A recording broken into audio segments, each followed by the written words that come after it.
Muy bienvenidos de nuevo, una semana más, a nuestros encuentros en torno al Evangelio de Juan. Nos encontramos en el tema 5. Vamos avanzando en la serie de 13, que como sabéis será el conjunto de temas que estudiaremos sobre el Evangelio de Juan. El tema de hoy lleva por título Testificación en Samaria. Nos encontramos en el capítulo 4, donde hay un texto a resaltar, donde nos va a mostrar, en cierto modo, el propósito del tema de hoy. Y decían a la mujer, Juan 4:42, ya no creemos por lo que tú cuentas, nosotros mismos lo hemos estado oyendo y sabemos que este es realmente el Salvador del mundo. En cierto modo, este versículo nos presenta a los protagonistas del encuentro de Jesús y sus discípulos en esta región, en Samaria. La mujer, por una parte, y el resultado de la misión que esa mujer va a ejercer en su propio terreno, en su propia ciudad de nacimiento. El origen del pueblo samaritano está más o menos consensuado desde el punto de vista teológico, y Segunda de Reyes, capítulo 17, versículo 24, va a hacer una referencia más o menos a ello. El rey de Asiria vino o hizo venir gentes de Babilonia, Cutá, Abá, Hamat, de Sefarrim, y los estableció en las poblaciones de Samaria, en lugar de los israelitas. Ellos tomaron posesión de Samaria y habitaron en sus ciudades y empezaron a establecerse allí y no conocían el culto de Yahvé. El origen del samaritano está ligado a una invasión forzosa para dividir el reino del norte del reino del sur por el rey de Asiria. Vinieron con sus dioses, sus formas paganas, y a partir de ahí comenzó una lucha histórica con, entre el pueblo judío y el pueblo samaritano. Algunos detalles, por ejemplo, en los años del 9 al 6, aproximadamente 6-9 después de Cristo, hubo una profanación del templo de Jerusalén por parte de los samaritanos, esparciendo huesos humanos en el templo. Es decir, estábamos ya en la era de Jesús, con lo cual los acontecimientos históricos se profundizaban más con algunos actos muy próximos a la época de Jesús. El gran problema que acompaña a esta realidad es que se negaron a ayudar en la reconstrucción del templo de Jerusalén, y eso rompió las relaciones que después se fueron fraguando a lo largo del tiempo. El relato llamado Jesús y la mujer samaritana muestra el método de Jesús de compartir la buena noticia de manera indirecta. Con Nicodemo fue directo, lo que Jesús estuvo haciendo en el capítulo 1, 2, 3 son métodos directos, pero aquí tenemos un método indirecto. Jesús no va a entrar directamente a explicar el reino tal y como lo hizo a Nicodemo o lo hizo en algún otro lugar, sino que va a utilizar la cultura y las necesidades de esta mujer, por cierto, sin nombre, en el texto, para explicar también allí el reino que Jesús iba a inaugurar con su resurrección.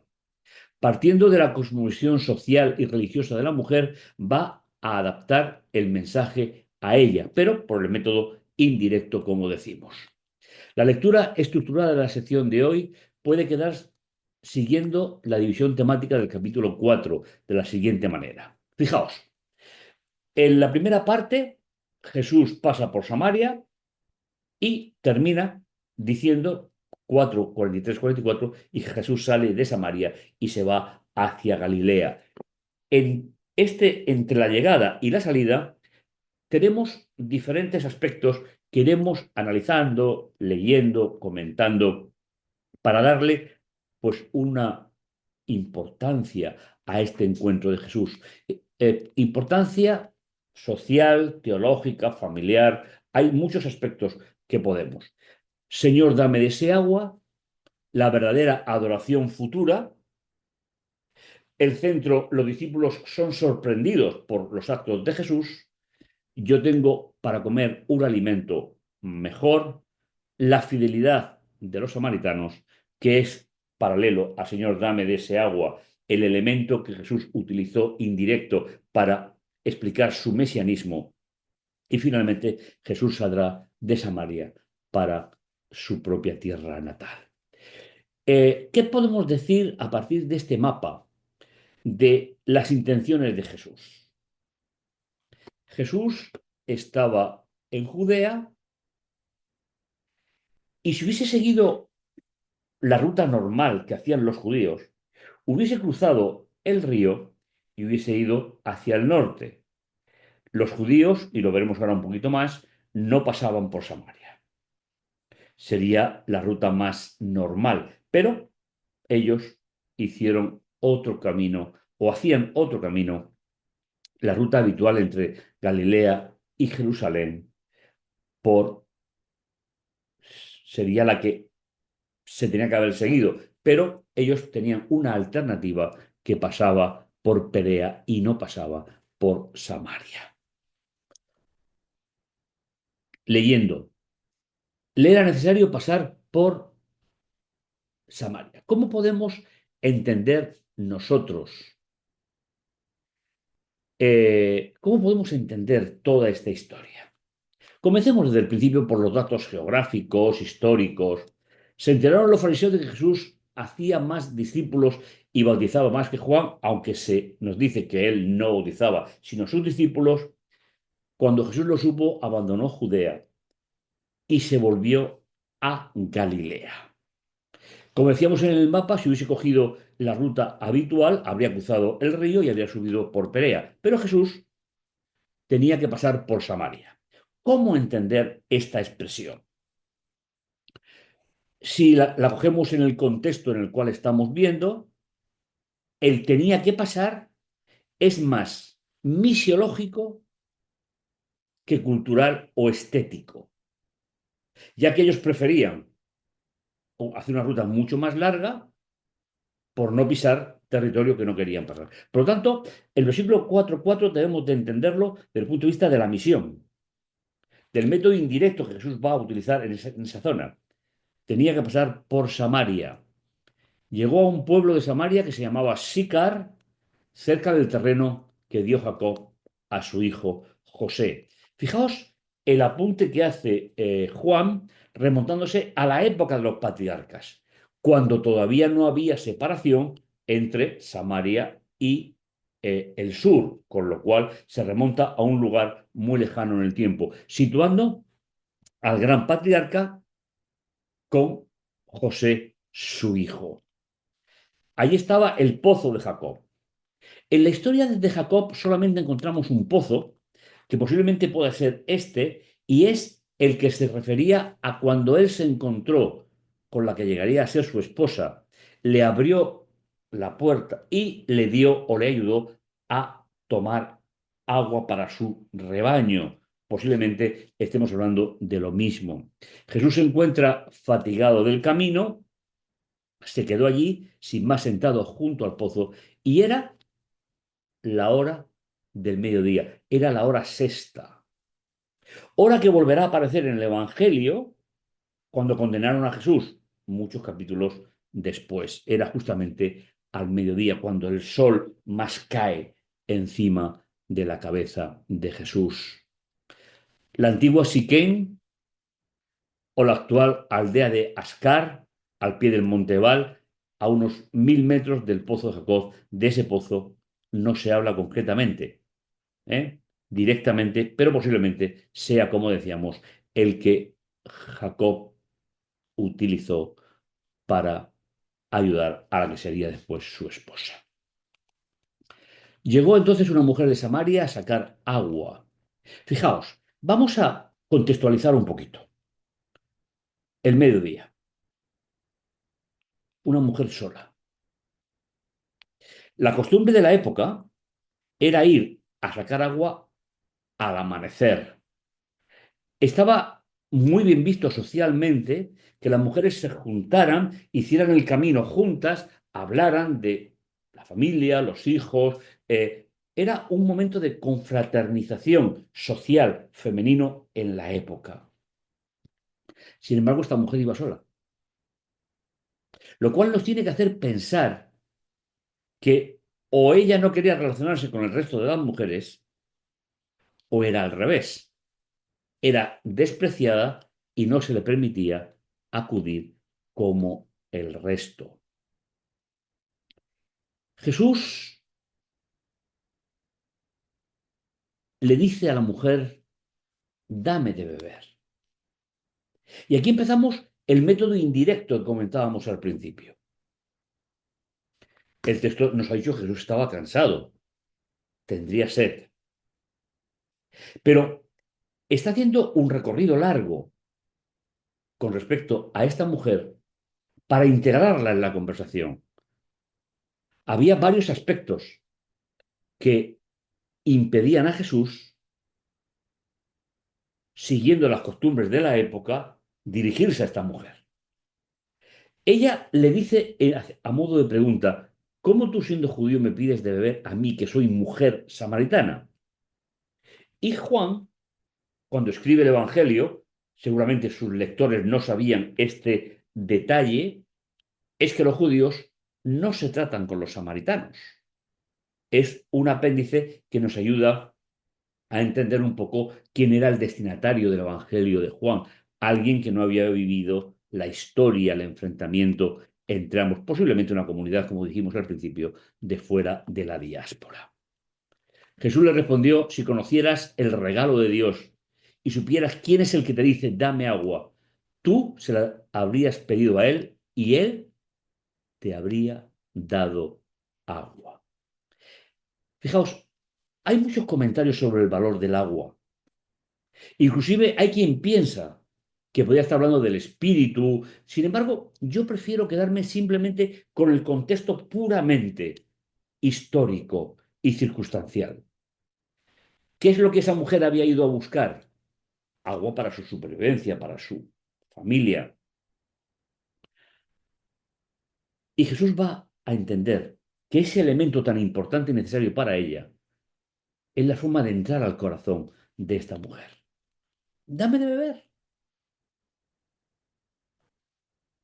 Y Jesús le hace una aclaración que va a ser importante y trascendente en el relato. Contestó la mujer, Señor, el pozo es hondo y no tienes con qué sacarla. ¿Cómo es que tienes agua viva? Por eso os comentaba que para mí es mucho más fácil interpretar el agua en sentido natural.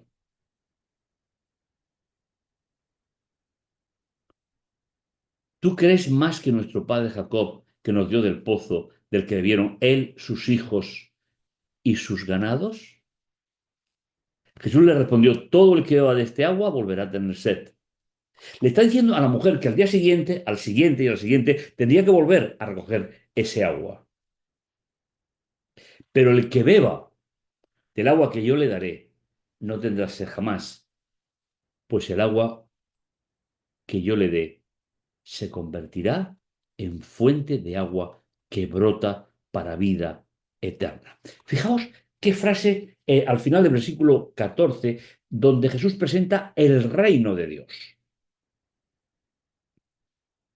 A través de una pequeña parábola, donde el agua es el centro, el elemento natural que permite la conexión entre Jesús y su interlocutora. Cita directamente Proverbios 18:4 a través de la Septuaginta, un agua profunda es la palabra en el corazón del hombre, un río que brota, una fuente de vida. Jesús, Juan, cuando está pues contando las palabras de Jesús, va a utilizar la Biblia griega del momento, porque posiblemente era la que utilizaban los lectores del Evangelio de Juan en el primer siglo. Proverbios 18:4, no del texto hebreo, sino del texto griego. La mujer le dijo, Señor, dame de ese agua, para no volver a tener sed y no tener que venir aquí a sacarla. Veis que hay un proceso, sobre todo de acercamiento, Posiblemente lo que más le interesaba a Jesús era que esa persona, que esa mujer, ese ser humano mujer, abriese su corazón al mensaje de Jesús. Habían empezado diciendo cómo tú me pides a mí siendo mujer y siendo samaritana,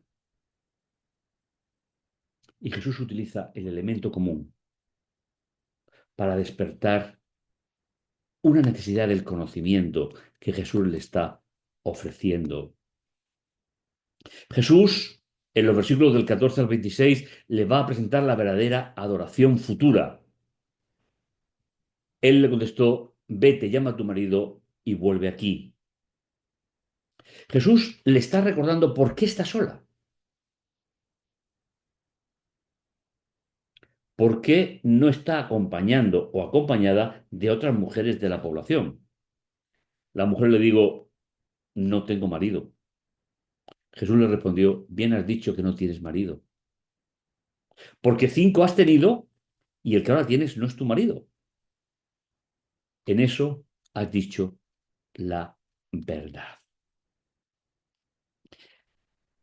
Para una mujer en la época, la situación que se describe de ella es muy complicada. O bien había sido repudiada por diferentes maridos, o había muerto, y con el que estaba ahora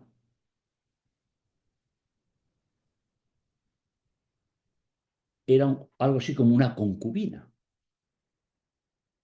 Una vida difícil, desolada, solitaria,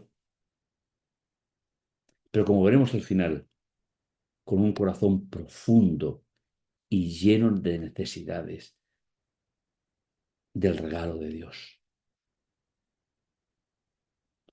Jesús quiere enfrentar a esta mujer con su propia realidad, no para criticarla, ya que no lo hace, no para marginarla, tampoco lo hace, sino para que se rompan los problemas que hay entre judíos y samaritanos. Nuestros padres, dice ella, adoraron en este monte. Ella se considera descendiente de José. Pero vosotros decís que en el lugar donde se debe adorar es Jerusalén. Y Jesús en el versículo 21 introduce lo que podríamos llamar nueva alianza, pero concretamente la forma de adorar en esa nueva alianza que nos lleva al reino de Dios. Créeme que llega la hora en que ni en este monte ni en Jerusalén adoraréis al Padre. ¿Cómo debió de entender esta mujer estas palabras? Que un judío me diga que aquí no hay que adorar, ella lo puede entender, pero que tampoco en Jerusalén. Por eso, como comentábamos ahora mismo, el versículo 21 es la mención explícita a la adoración en la nueva alianza, es decir, después de la resurrección de Jesús, con la cual prácticamente acabará el Evangelio. Vosotros adoráis lo que no conocéis, es decir, está hablando de la tradición. Ellos adoran en un lugar donde no debían de adorar. Sabemos por la Biblia que solamente había un templo, no podía haber más, pero ellos tenían el suyo propio.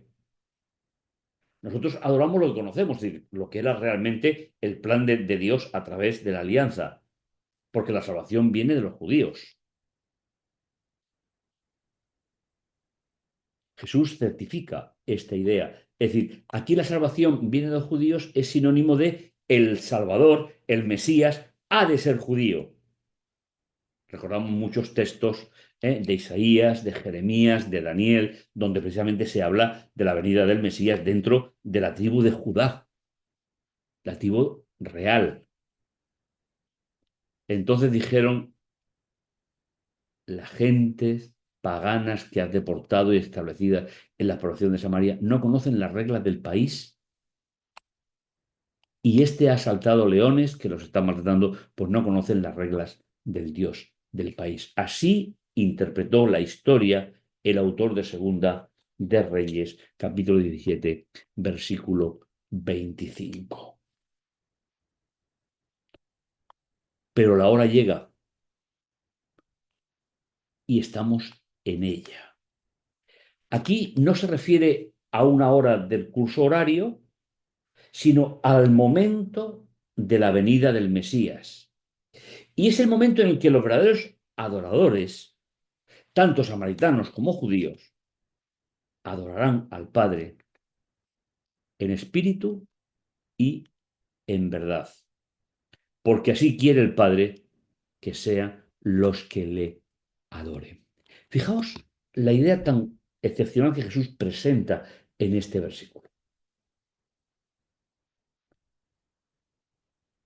Jesús está anunciando que el nuevo reino que se inaugura, como decíamos, con su resurrección, no estará circunscrito a un lugar geográfico. Y creo que esto es muy importante para que nos demos cuenta de que es verdad que Israel, desde el Sinaí, había sido el pueblo de la alianza, pero hasta que viniera el Mesías, yo no veo un rechazo por parte de Dios para el pueblo judío, ni por su traición, ni por su muerte, ni por su resurrección, sino simplemente porque desde el punto de vista profético, el pueblo de Israel, cuando se inaugurara la nueva alianza, dejaba de cumplir una función histórica, profética, para pasar a formar parte de la humanidad que adora a Dios en espíritu y en verdad, y ya no en un lugar determinado. Dios es espíritu, es lo que está diciendo. Con esto no quiere decir que no tenga una visión corporal, y los que adoran deben adorar en espíritu y en verdad. Jesús está anunciando la inauguración de ese reino, está anunciando la eliminación de los templos en la tierra y está anunciando de forma indirecta la forma de adoración en la nueva alianza, en espíritu y en verdad. La mujer le dice, yo sé que va a venir el Mesías, el llamado el ungido. Cuando venga, él será el que interprete tus palabras, le está diciendo en cierto modo.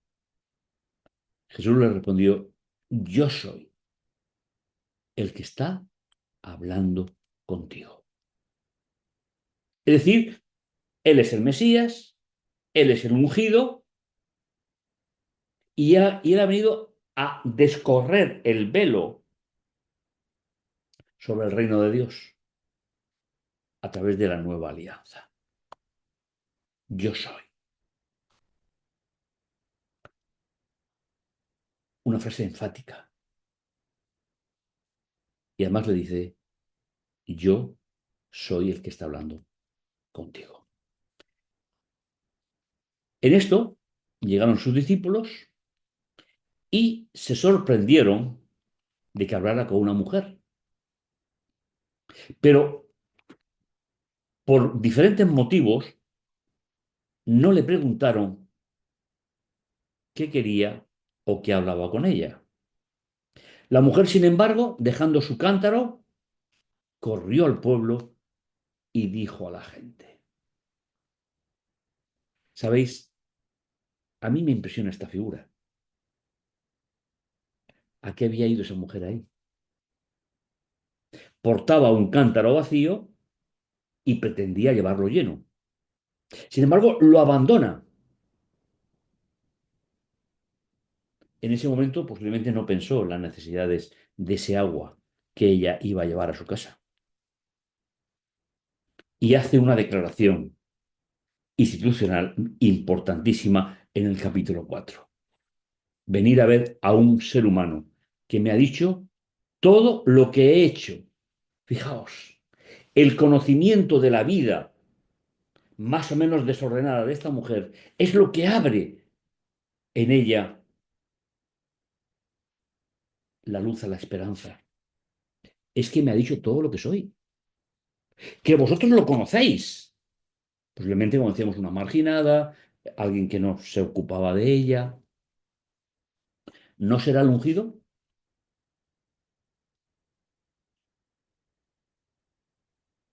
Y contra todo pronóstico, una inmensa mayoría del pueblo se encaminaron hacia donde estaba Jesús. ¿Veis el método indirecto? Entrando los discípulos le insistían, Rabí, come. Pero Jesús tenía otro propósito en ese momento. Otra pequeña parábola en la cual se identifica la respuesta del pueblo de Samaria al llamado de Jesús como el verdadero alimento que Jesús necesita en ese momento. Por eso hablamos de una pequeña parábola. Sabéis, las pequeñas parábolas existenciales de Jesús dan mucho sentido a su ministerio. Los discípulos hablaban entre sí, le habrá traído alguien de comer. Jesús les dijo, mi alimento es hacer la voluntad del que me ha enviado y llevar a cabo su obra. Así explica Jesús que no es que rechazara el alimento, sino que en ese momento había una prioridad. Tenía que atender a los que venían a escucharle hablar. ¿No decís vosotros 4 meses más y llega la siega? Pues bien, yo os digo, alzad vuestros ojos, ved los campos que están de color amarillo, ya para la siega, ya. El segador recibe el salario y recoge el fruto para vida eterna, de modo que el sembrador se alegra igual que el segador. Sabéis, todos estos textos están basados en la cultura mediterránea, una cultura agrícola, ganadera, pero tal vez en menor grado, pero muy agrícola. Y Jesús les está diciendo que muy pronto llegará la siega y que tiene que atender a aquellos que vienen del pueblo. Y esto resulta verdadero el refrán de que uno es el sembrador y otro el segador. Y yo os he enviado a segar donde vosotros no os habéis fatigado, otros se fatigan y vosotros os aprovecháis de su fatiga. Muchos samaritanos de aquel pueblo creyeron en él por las palabras de la mujer que atestiguaba, me ha dicho todo lo que he hecho.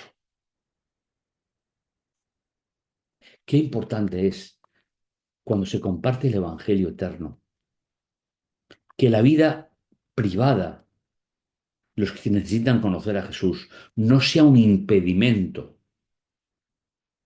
sin evaluar, sin criticar. La esperanza en esa persona es la que le hará cambiar de los errores del pasado. Cuando llegaron a él los samaritanos, le rogaron que se quedara con ellos y Jesús se quedó allí 2 días.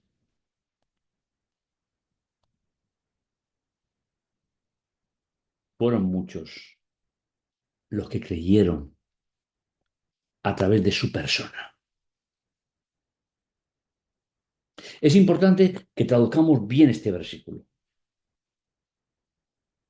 Las Biblias suelen decir por su palabra.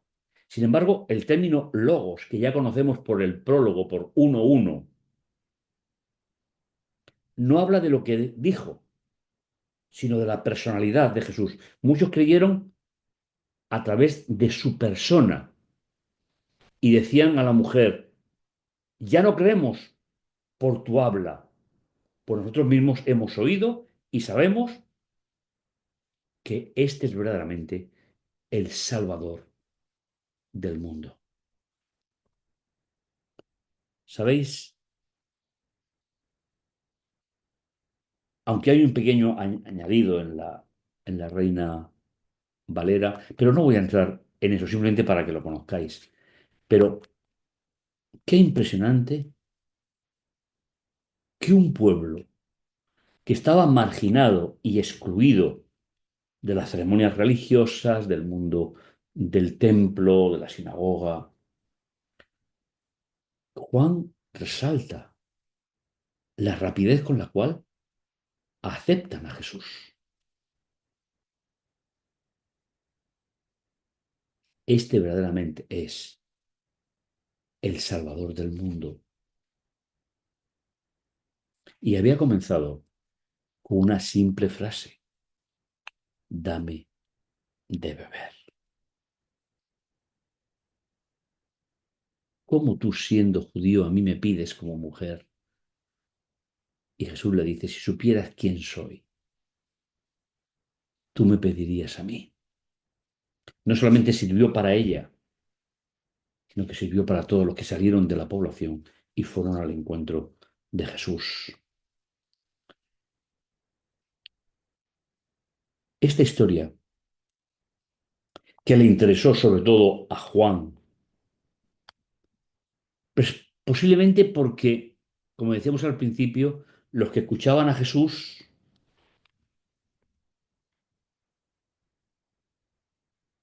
ya no tenían mucha conexión con el judaísmo del templo. Los indicios de que el Evangelio se escribió después de la destrucción de Jerusalén y casi al final del primer siglo avalan estas ideas. Pero ¿qué es lo que vemos aquí en tanto en la mujer como en sus conciudadanos? La sinceridad, a pesar de la marginación social que le hacían los seguidores de Jerusalén. Hoy reconocemos, dijeron ellos, que este es el Salvador del mundo. Una historia. Una historia que da valor al trato de Jesús a los seres humanos, la gran necesidad que tenemos en nuestra vida. Yo quiero beber hoy de ese agua especial. Y ese agua es el Jesús resucitado, la inauguración del reino eterno y la proximidad de su venida. Conoceremos a la samaritana y, ¿por qué no?, muchos de aquellos que declararon que Él era el Mesías, el ungido, el Salvador del mundo. Continuaremos el recorrido, continuaremos cómo el reino va llegando a través de la figura de Jesús. Que el Señor te bendiga, que el Señor te guarde. Y nos encontramos próximamente en el capítulo 6 de la serie. Que el Señor te bendiga.